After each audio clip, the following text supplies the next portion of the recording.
कल्पना कीजिए, रात का सन्नाटा है और पूरी दुनिया नींद में डूबी हुई है, लेकिन आप जाग रहे हैं एक ऐसे समय में जब ब्रह्मांड की आत्मा सबसे अधिक सक्रिय होती है।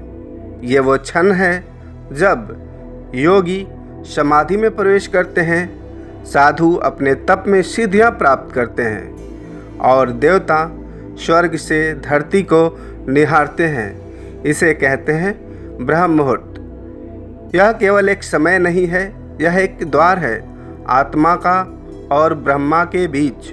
यदि आप इस समय को पहचान गए तो वो हो सकता है जो आपने सिर्फ सोचा था, जो सिर्फ आपके ख्वाबों में है, जिसकी आप सिर्फ कल्पना करते हैं। आप चाहते हैं कि आपके पास बहुत सारे पैसे हो, आप चाहते हैं कि आपके पास एक अच्छी नौकरी हो, आप चाहते हैं अपने भाग्य को बदलना, आप चाहते हैं कि आपका प्रेम आपके साथ हो, आप हर उस चीज़ को चाहते हैं कि वो आपके पास हो जिससे आप प्यार करते हैं। तो ये आपका कल्पना, आपकी सोच बिल्कुल बदल सकता है अगर आपने ब्रह्म मुहूर्त में ये 5 रहस्यमय क्रिया लगातार सच्चे दिल से, पूरी श्रद्धा से और विश्वास से करते हैं तो।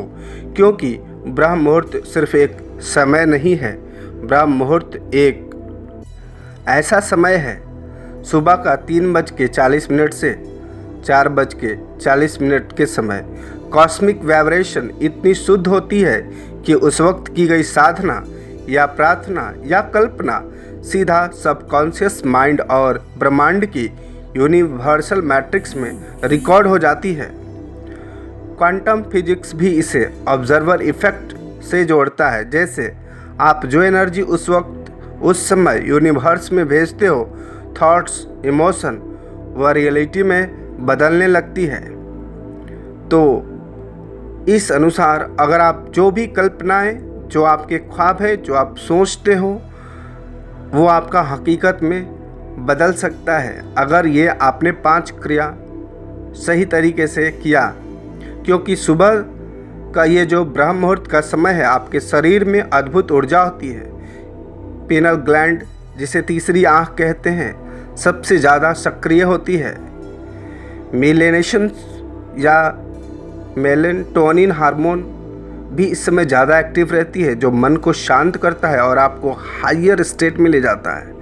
इस समय पृथ्वी की ऊर्जा सबसे संतुलित होती है, जिससे आपकी साधना 108 गुना तेज होती है। यही कारण है कि ब्रह्म मुहूर्त में किया गया जप, ध्यान और प्रार्थना जल्दी फल देता है। तो चलिए जानते हैं वो 5 चमत्कारी क्रियाएं जो आपके भाग्य को बदल सकती है। तो पहला क्रिया है सूर्य अर्घ्य क्रिया। सूर्य अर्घ्य क्रिया क्या है? सूर्य अर्घ्य क्रिया में तांबे के लोटे में जल लें, उसमें एक लाल फूल और हल्दी डालें, पूर्व दिशा की ओर मुख करके खड़े हो जाएं। सूर्य निकलने से पहले ही जल अर्पित करें, यह मंत्र बोलते हुए ओम आदित्याय नमः। इस मंत्र को 11 बार बोलते हुए जल अर्पित करना है। इसका लाभ क्या होता है? सूर्यदेव से तेज ऊर्जा, आत्मबल और सफलता मिलती है। घर की नकारात्मकता दूर होने लगती है। मुख ध्यान, शक्ति मंत्र जाप, ये दूसरी क्रिया है जो करना है। इस विधि में शांत स्थान पर पद्मासन में बैठ जाएं। पहले 5 मिनट गहरी सांस लें, फिर आंखें बंद करके ओम का जाप करना है। ओम का जाप करने के बाद ओम ऐं ह्रीं क्लीं चामुंडाय विच्चे, इस मंत्र का 108 बार जाप करना है। इससे चित्त शुद्ध होता है, मन शांत होता है, भय, चिंता और क्रोध दूर हो जाता है, आत्मिक ऊर्जा जागृत होती है।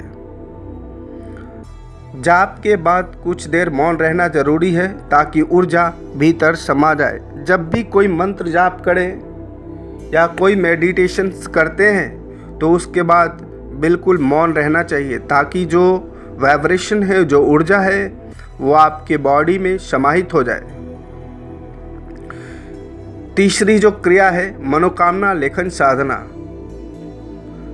इसे कैसे करना है, इसकी क्रिया क्या है? एक पवित्र डायरी रखें अपने पास, नहीं हो तो खरीद लें और उसमें हर दिन ब्रह्म मुहूर्त में 5 बार लिखना है या 11 या 21 बार कि मैं योग्य हूँ, ब्रह्मांड मेरी इच्छाएं पूरी कर रहा है। ये आपको हर रोज़ लिखना है और एक ही समय में। समय याद रखना है कि किस समय आप लिखते हो, रोज़ लिखना है।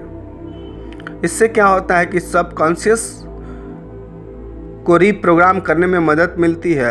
आपको वह चीज़ें आकर्षित होने लगती है जो आपने लिखा है। जो आप लिखते हो वो चीज़ें आपकी ओर अट्रैक्ट होने लगती है, वो चीज़ें खुद आपके पास आना शुरू कर देती है। चौथा क्रिया जो है वो त्राटक क्रिया है। त्राटक क्रिया कैसे करना है? एक दीप जलाकर उसके सामने बैठ जाना है और बिना पलक झपकाए लौ को देखते रहना है और मन में बोलना है आपको, मैं दिव्य प्रकाश से भर रहा हूँ, मैं दिव्य प्रकाश से भर रहा हूँ, मेरे पास इतने पैसे आ रहे हैं, या आपकी जो भी इच्छा है, प्यार को पाना है, नौकरी पाना है, ऊंचाई को छूना है या किसी भी क्षेत्र में आगे बढ़ना है, तो उस चीज़ की कल्पना करना है, उस लौ को बिना पलक झपकाए हुए देखते हुए। इससे आज्ञा चक्र पर असर पड़ता है, कॉन्सेंट्रेशंस बढ़ता है, छठी इंद्रियां आपकी जागृत हो जाती है। पांचवा क्या है? पंच प्रार्थना आभार क्रिया। यह बहुत ज़रूरी है। इसमें क्या करना है? सुबह उठते ही ब्रह्मांड का आभार करना है इन 5 चीज़ों के लिए, जीवन, शरीर, भोजन, परिवार और आज का दिन। हे ब्रह्मांड, मैं आभारी हूँ कि तू हर पल मेरे साथ है, ये बोलना है। इससे आत्मा की फ्रीक्वेंसी हाई हो जाती है, कर्म दोष कम होते हैं, जीवन में स्थिरता और पॉजिटिविटी आती है। दोस्तों, ये 5 साधारण नहीं, ये सिद्धि की जड़ें हैं। अगर आप इन्हें सिर्फ 21 दिन नियमित कर लिया तो आप खुद को लगेगा कि आप पहले जैसे नहीं रहे। आपका चेहरा बदलेगा, विचार बदलेंगे और जीवन की दिशा बदल जाएगी। तो क्या आप तैयार हैं इन 5 क्रियाओं को करने के लिए? और ध्यान रहे, 5 क्रिया जब भी शुरू करें और जिस दिन से भी शुरू करें तो एक ही समय पे हर क्रिया करना है। जो क्रियाएं ये 5 का टाइम बना लें और एक ही टाइम पे ज़रूरी होता है, चूँकि जो भी वाइब्रेशन ब्रह्मांड में जाएगी वो रियल टाइम में बदलती है, तो टाइम मैचिंग का बहुत ज़रूरी है। तो उम्मीद है कि आपको ये टॉपिक, ये वीडियो पसंद आएगा। अगर पसंद आए वीडियो तो वीडियो को लाइक शेयर ज़रूर करें और साथ ही मैं आग्रह करूँगा, रिक्वेस्ट है कि चैनल को ज़रूर सब्सक्राइब कर लें और जो भी इस विषय में यह बात समझ नहीं है कमेंट्स करें।